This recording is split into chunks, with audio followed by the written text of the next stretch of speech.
Guys, welcome to my YouTube channel Namaste History. आज हम पढ़ने जा रहे हैं, जैसा कि आप स्क्रीन पे देख रहे हैं, पॉवर्टी एज ए चैलेंज, कि भारत में पॉवर्टी एक अपने आप में चैलेंज बना हुआ है। तो चलिए वीडियो को स्टार्ट करते हैं और देखते हैं क्लास 9 चैप्टर नंबर 3 इकोनॉमिक्स का पॉवर्टी एज ए चैलेंज।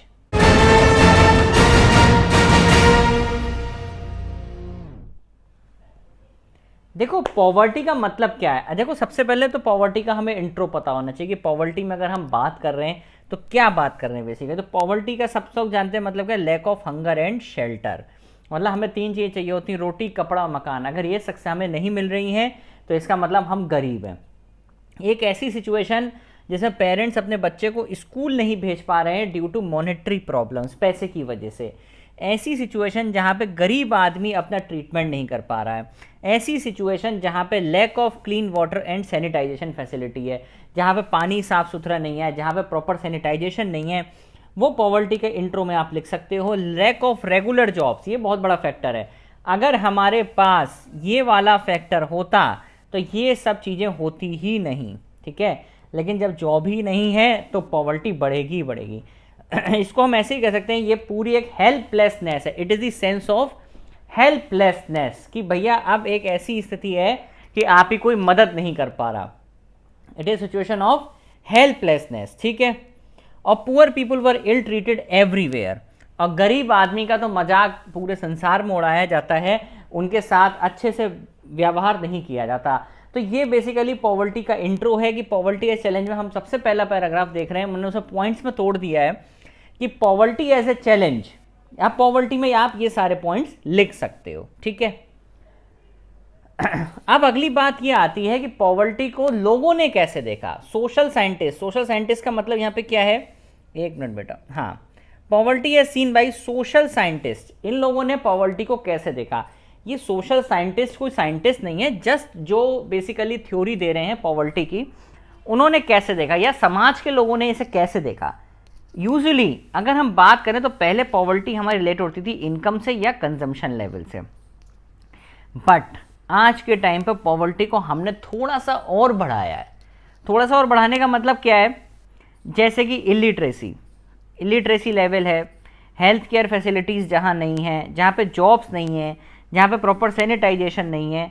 तो ये सब बेसिकली क्या है, इनकम और कंजम्पशन को छोड़ के आजकल आपकी ये वाली जो बेसिक नीड्स हैं ये और दिखाई दे रही हैं। मतलब जिनके जो इलिटरेट हैं वो गरीब हैं, जिनके पास हेल्थ केयर फैसिलिटी नहीं है वो गरीब हैं, जिनके पास जॉब्स नहीं है वो गरीब हैं, जिनके पास प्रॉपर सैनिटाइजेशन की सुविधाएं नहीं है वो गरीब है जिन कॉलोनियों में। तो यहाँ ये बताया जा रहा है, पहले हम क्या देखते थे, भैया जिसकी सैलरी कम है, जिसकी इनकम कम है वो गरीब है। लेकिन ना, आज के टाइम पे हमने चीज़ों को बहुत ब्रॉड कर दिया है, और अब हम इतने सारे लेवल्स पे चीज़ों को देख रहे हैं। अब देखो इसी में एक पॉइंट और आगे जाके आता है कि analysis of poverty based on social exclusion and vulnerability is now becoming very common. देखो सोशल एक्सक्लूजन वल्नरेबिलिटी का पॉइंट अभी हम आगे डिस्कस करेंगे। तो अब आप देख रहे हो इनकम और कंजम्पशन को छोड़ के ये सारे लेवल पॉवर्टी को शो करते हैं, ठीक है। क्लियर हो गया। अब देखो सोशली एक्सक्लूडेड मतलब एक ऐसे लोग जिन्हें हमने सामाजिक रूप से दूर कर रखा है, ठीक है। It is a process through which individual और groups are prevented from using facilities, benefits and opportunities that the better section of the society enjoy. इसका मतलब क्या है, कुछ लोग ऐसे हैं कि भैया पहले होता था कि भैया नीची जाति का है, इसे हम ये चीज़ें नहीं यूज़ करने देंगे, ये मंदिर में नहीं जा सकता। आज भी कहीं कहीं पे ये चीज़ें हैं, इसीलिए अपने डिविजन्स हैं, एससी है, एसटी है, ओबीसी है, इस तरह के रिजर्वेशंस चलते हैं जिससे कि इन लोगों का अपलिफ्टमेंट हो सके। और गवर्नमेंट ने एक आर्टिकल भी जारी किया है, आर्टिकल नंबर 17। आर्टिकल नंबर 17 क्या है, एबॉलिशन ऑफ अनटचेबिलिटी। तो ये सब चीज़ें देखी जाती हैं कि सोशली एक्सक्लूडेड, जो ग्रुप सोशली एक्सक्लूड कर दिए गए हैं, जिन्हें समाज की वो सारी सुविधाएं नहीं मिलती, जो बहुत अच्छे सेक्शन एंजॉय करते हैं, उन्हीं इसी को क्या बोलते हैं, सोशल एक्सक्लूजन। और वही लोग क्या हैं, गरीब हैं, ठीक है। सेकंड पॉइंट क्या आता है, वल्नरेबिलिटी। वल्नरेबल समझते हैं आप, इसका मतलब आपकी जो गरीब लोग हैं ना, उनके मतलब उनके ऊपर बहुत ज़्यादा और जल्दी से एडवर्स इफेक्ट हो सकता है किसी भी चीज़ का। जैसे सपोज दैट अभी हम आज के टाइम की बात करते हैं, कोरोना फैल रहा है, सबको पता है। तो कोरोना फैल रहा है, अब कोई गरीब आदमी या तो सरकारी अस्पताल में जाएगा, वहाँ उसका इलाज सही से होगा नहीं, प्राइवेट में जाएगा, वहाँ बहुत बड़े बड़े बिल आ जाएंगे उसके।